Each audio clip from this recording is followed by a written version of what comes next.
नमस्कार। दिन भर की बड़ी खबरों में आपका स्वागत है। मैं हूं अंशिता श्रीवास्तव। इस बुलेटिन में आज बात होगी देश में टीकाकरण पर तेज हुई सियासत की, यूपी में बनते नए सियासी समीकरण की, जानेंगे बिहार में किसने किया महागठबंधन में टूट का दावा, कांग्रेस ने पंजाब प्रभारी पद से क्यों की हरीश रावत की छुट्टी, बात करेंगे बीएसपी सुप्रीमो मायावती के कांग्रेस और बीजेपी पर किए गए तंज की, किसान आंदोलन में मची हलचल की। लेकिन तमाम बड़ी खबरों से पहले एक नजर सुर्खियों पर। 29 नवंबर से शुरू हो सकता है संसद का शीतकालीन सत्र, 20 बैठकें होने की संभावना, कई विधेयकों को पास कराने की कोशिश करेगी मोदी सरकार। संसद के मानसून सत्र में नहीं हो पाया था कोई भी कामकाज। 15 नवंबर को भोपाल जाएंगे पीएम मोदी, जनजातीय गौरव दिवस कार्यक्रम में होंगे शामिल, जम्बूरी मैदान में आयोजन, प्रदेश भर से 4 लाख आदिवासी आएंगे भोपाल। 2022 में होगा Bharat England test cricket series का फैसला, 5 टेस्ट मैचों की सीरीज के अंतिम मुकाबले में उतरने से भारत ने कर दिया था इनकार। सीरीज में 2-1 से भारत को मिली हुई है बढ़त, अब एक टेस्ट खेलने के लिए इंग्लैंड जाएगा भारत। शेयर बाजार में आई गिरावट, 102 अंकों की गिरावट के साथ 60,822 पर पहुंचा सेंसेक्स। निफ्टी में आई 63 अंकों की गिरावट, 18,115 पर पहुंचा निफ्टी।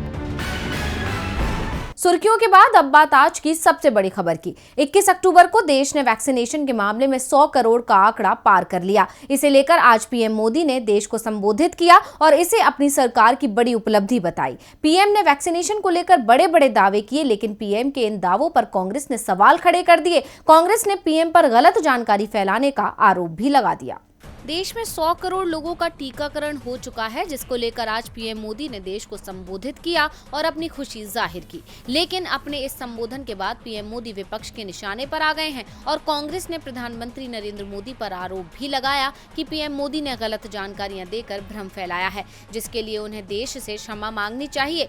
पीएम के संबोधन के बाद कांग्रेस पार्टी प्रवक्ता गौरव बल्लभ ने सवाल किया कि जब देश की 50% आबादी को कोविड का एक भी टीका नहीं लगा और सरकार की अक्षमता के कारण लाखों लोगों की जान चली गई, तो फिर किस बात का जश्न मनाया जा रहा है। दरअसल पीएम मोदी ने राष्ट्र को संबोधित करते हुए लोगों से आगामी त्योहारों के दौरान भी कोविड-19 संबंधी दिशा निर्देशों का पालन करने और किसी तरह की लापरवाही न करने की अपील की, जिसके बाद कांग्रेस प्रवक्ता बल्लभ ने कहा, प्रधानमंत्री जी ने कुछ ऐसे तथ्य रखे जो आधे अधूरे थे और गलत भी थे। इनसे वैज्ञानिक समुदाय में भ्रम फैल सकता है। प्रधानमंत्री जी एंटायर पॉलिटिकल साइंस, इवेंटोलॉजी और वस्त्रोलॉजी के बारे में बात कर सकते हैं, लेकिन स्वास्थ्य और महामारी जैसे संवेदनशील विषय पर उन्हें गलत जानकारी नहीं देनी चाहिए थी। कांग्रेस ने पीएम मोदी पर कई गंभीर आरोप भी लगाए, साथ ही ये भी कहा कि पीएम गलत जानकारी फैला रहे हैं। देश में पहले भी टीके बने हैं और भारत पहले से ही टीकों के उत्पादन का बहुत बड़ा केंद्र है। बल्लभ ने आगे कहा, प्रधानमंत्री जी ने अपने वक्तव्य में यह भी कहा कि भारत दुनिया का पहला देश बना जहां टीकों की 100 करोड़ खुराक दी गई, जबकि 16 सितंबर 2021 तक चीन में 200 करोड़ से अधिक खुराकें दी जा चुकी हैं। इसके अलावा गौरव बल्लभ ने कहा कि अभी तक सिर्फ 21% आबादी को ही दोनों टीके लगे हैं। क्या यह महोत्सव का समय है जब 50% आबादी को एक भी टीका नहीं लगा है? देश के बच्चों को तो अभी तक टीका लगना शुरू भी नहीं हुआ है। ऐसे में देश को महोत्सव नहीं मनाना चाहिए। महामारी पर राजनीति चल रही है। एक तरफ पीएम का देश को संबोधन और दूसरी तरफ कांग्रेस के सवाल जिनका जवाब नहीं मिलेगा, ये तय माना जा रहा है। लेकिन यूपी चुनावों में कौन सा दल किससे गठबंधन करेगा, इसका जवाब अब मिलने लगा है। ओपी राजभर ने अपने पत्ते खोल दिए हैं, तो अब यूपी के 2 बड़े दल भी गठबंधन को लेकर करीब आते दिख रहे हैं। 2017 में यूपी विधानसभा चुनावों में एक नारा तेजी से लोकप्रिय हुआ था। यूपी के लड़के राहुल गांधी और अखिलेश यादव की जोड़ी यूपी में लोकप्रिय भी थी। वो बात अलग है, मतदाताओं ने कांग्रेस सपा गठबंधन की जगह बीजेपी को चुना। विधानसभा चुनावों में मिली हार के साथ ही ये गठबंधन भी समाप्त हो गया और 2019 के लोकसभा चुनावों में दोनों ही दल अलग अलग लड़े। सपा ने बीएसपी से गठबंधन किया तो कांग्रेस ने अकेले ही चुनाव मैदान में उतरने का फैसला किया। लेकिन अब 2022 के विधानसभा चुनावों से पहले एक और तस्वीर सामने आई है और ये तस्वीर है प्रियंका गांधी और अखिलेश यादव के बीच हुई मुलाकात की। दोनों नेताओं की ये मुलाकात हवाई जहाज में हुई। दोनों ही नेताओं ने एक साथ दिल्ली से लखनऊ की फ्लाइट पकड़ी। एक ही फ्लाइट में दोनों नेताओं के साथ साथ सफर करने के कई कयास लगाए जाने शुरू हो गए हैं। विधानसभा चुनावों को लेकर पहले से ही कांग्रेस और सपा एक दूसरे के प्रति नरम रुख दिखा रही थी और अब इस मुलाकात से नरम रुख के कारणों पर से पर्दा हटता दिख रहा है। दावा किया जा रहा है कि हवाई जहाज में दोनों की मुलाकात पहले से ही तय थी। अब यदि इन दावों को सच मान लिया जाए तो यूपी में एक बार फिर सपा और कांग्रेस के बीच गठबंधन बनता दिख रहा है। यूपी में प्रियंका गांधी की सक्रियता के बाद से जिस तेजी से कांग्रेस का उभार देखने को मिला है, उससे बीजेपी के साथ सपा भी परेशान दिख रही है, क्योंकि कांग्रेस के मजबूत होने का जितना नुकसान बीजेपी को होता दिख रहा है, उतना ही सपा को भी होता दिख रहा है। अब इस नुकसान की भरपाई के लिए सपा प्रमुख अखिलेश यादव भी कांग्रेस से गठबंधन करने को तैयार दिख रहे हैं, जबकि इससे पहले वो लगातार दावा कर रहे थे कि यूपी में सपा किसी भी बड़ी पार्टी से गठबंधन नहीं करेगी। लेकिन कुछ समय से सपा की ओर से संकेत मिलने लगे थे कि सपा और कांग्रेस के बीच बात बन सकती है, और उसी बनती बात पर अखिलेश और प्रियंका गांधी की मुलाकात की ये तस्वीर अपनी मुहर लगा रही है।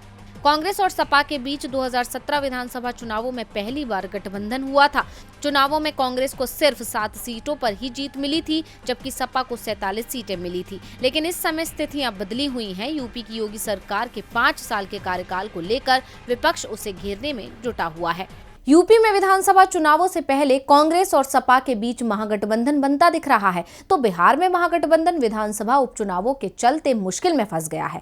कांग्रेस की ओर से तो यहां तक दावा किया जा रहा है कि आरजेडी ने महागठबंधन को तोड़ दिया है, इसलिए अब कांग्रेस भी अपनी अलग राह चलती दिख रही है। तो क्यों कांग्रेस और आरजेडी के बिहार में रास्ते हो गए अलग, देखिए ये रिपोर्ट। बिहार में महागठबंधन की टूट की अटकलों के बीच पटना पहुंचे प्रदेश कांग्रेस प्रभारी भक्तचरण दास ने एक बयान दिया। उन्होंने कहा कि महागठबंधन टूटने का बस अब औपचारिक ऐलान भर होना बाकी है। उन्होंने आरजेडी पर साथ नहीं देने का आरोप लगाया। कांग्रेस प्रभारी पटना एयरपोर्ट पर मीडिया कर्मियों से बात कर रहे थे। इस दौरान उन्होंने कहा कि हम बिहार में 2 सीटों पर होने वाले उपचुनाव में पूरी ताकत से लड़ेंगे। इसके अलावा कांग्रेस प्रभारी ने कहा कि कांग्रेस 2024 के लोकसभा चुनाव में बिहार की सभी 40 संसदीय सीटों पर अकेले ही चुनाव लड़ेगी। उन्होंने अकेले चुनाव लड़ने के पीछे आरजेडी को जिम्मेदार ठहराया और कहा कि आरजेडी ने महागठबंधन धर्म का पालन नहीं किया, इस कारण इस तरह के फैसले लेने पड़ रहे हैं। हमारे सभी नेता बिहार पहुंच चुके हैं और जमकर चुनाव प्रचार कर रहे हैं। कांग्रेस प्रभारी के इस बयान से साफ हो गया है कि महागठबंधन का टूटना तय है। कांग्रेस प्रभारी के बयानों के बाद सियासत गर्मा गई है। उनके इस बयान पर आरजेडी के प्रवक्ता मनोज झा ने पलटवार किया है। उन्होंने आरोप लगाया है कि ये संघ के इशारे पर चल रहे हैं। गौरतलब है कि 30 अक्टूबर को बिहार विधानसभा की 2 सीटों पर उपचुनाव हैं, जिसके चलते दोनों सीटों तारापुर और कुशेश्वर स्थान पर दोनों ही पार्टियां जोर शोर से चुनाव प्रचार कर रही हैं। बिहार में कांग्रेस खुद को मजबूत करती दिख रही है। वैसे बिहार में अभी चुनावों में वक्त है, इसीलिए चुनावों तक कई बदलाव देखने को मिल सकते हैं। फिलहाल कांग्रेस ने बदलाव पंजाब में किया है। पहले प्रदेश कांग्रेस अध्यक्ष को बदला, फिर मुख्यमंत्री बदला और अब प्रदेश प्रभारी भी बदल दिया। हरीश रावत लगातार पंजाब कांग्रेस की कलह को सुलझाने की कोशिश कर रहे थे, लेकिन पंजाब में कांग्रेस की गुटबाजी समाप्त होने से पहले ही उनसे पंजाब का प्रभार वापस ले लिया गया। वैसे पंजाब कांग्रेस प्रभारी पद छोड़ने को लेकर हरीश रावत खुद भी पार्टी हाईकमान से गुहार लगा रहे थे, क्योंकि उत्तराखंड जहां से हरीश रावत आते हैं वहां भी चुनाव पंजाब के साथ ही होने हैं और चुनाव आयोग से जो संकेत मिल रहे हैं उसमें साफ है कि वो जनवरी के दूसरे सप्ताह में विधानसभा चुनावों का ऐलान हो जाएगा। हरीश रावत खुद उत्तराखंड में सीएम पद की उम्मीदवारी पर दावा ठोक रहे हैं। ऐसे में उनके लिए उत्तराखंड की सियासत को ज्यादा समय देना जरूरी है। कांग्रेस के पास भी उत्तराखंड में हरीश रावत के कद का कोई नेता नहीं है।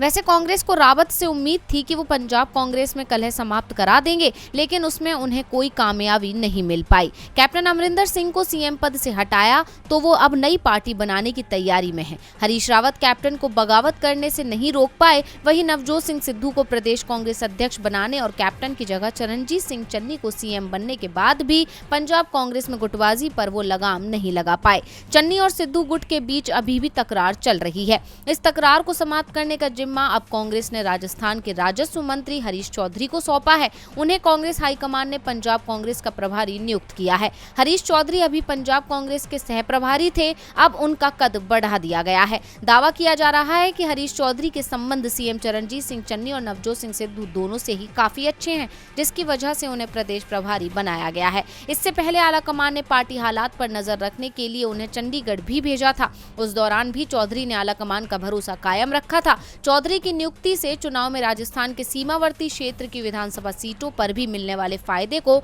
आलाकमान देख रहा है। पंजाब में विधानसभा चुनावों से 3 महीने पहले ही कांग्रेस ने प्रदेश प्रभारी बदल दिया। अब देखना है कि कांग्रेस को इसका कितना फायदा मिलता है। पंजाब के साथ ही कांग्रेस की निगाहें यूपी पर भी हैं, जहां कांग्रेस महासचिव प्रियंका गांधी जबरदस्त मेहनत करती दिख रही हैं। लेकिन प्रियंका की इस कोशिश को लेकर बीएसपी को परेशानी दिख रही है। तभी तो प्रदेश में बीजेपी की सत्ता होते हुए बीएसपी प्रमुख मायावती ने बीजेपी की जगह कांग्रेस को निशाने पर ले लिया। वैसे मायावती ने दावा तो बीजेपी के बुरे दिन का भी किया है। यूपी विधानसभा चुनाव की तैयारियों में सभी पार्टियां जोर शोर से लगी हुई हैं, जनता से लुभावने वादे कर रही हैं। ऐसे में कांग्रेस ने भी कई बड़े ऐलान किए हैं। कांग्रेस ने 40% महिलाओं को टिकट देने के बाद 21 अक्टूबर को एक और बड़ा ऐलान किया है, जिसके तहत अगर प्रदेश में कांग्रेस की सरकार बनती है तो 12वीं पास लड़कियों को स्मार्टफोन और ग्रेजुएट लड़कियों को इलेक्ट्रिक स्कूटी दी जाएगी।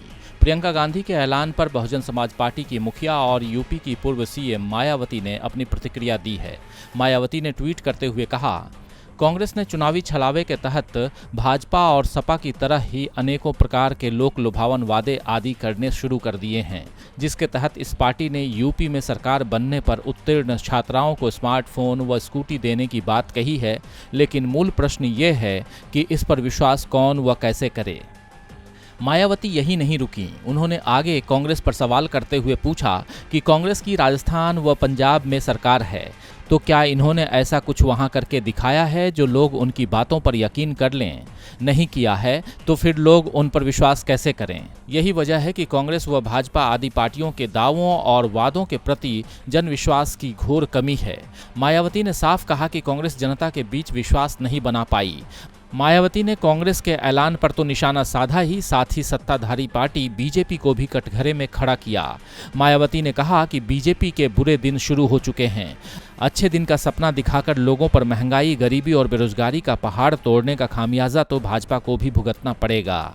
यूपी विधानसभा चुनावों में इस बार कई मुद्दे हैं, जैसे कानून व्यवस्था, विकास, मंदिर और इसके साथ ही जो मुद्दा सबसे ज्यादा चर्चा में है वो है 3 कृषि कानूनों पर किसानों के विरोध का। किसानों ने इसे लेकर 26 अक्टूबर को लखनऊ में किसान पंचायत बुलाई थी, लेकिन इस पंचायत को 1 महीने के लिए टाल दिया गया है। साथ ही किसान नेता योगेंद्र यादव पर भी संयुक्त किसान मोर्चा ने बड़ी कार्रवाई की है। तो क्यों टली किसान पंचायत और क्यों योगेंद्र यादव पर हुई कार्रवाई, देखिए ये रिपोर्ट।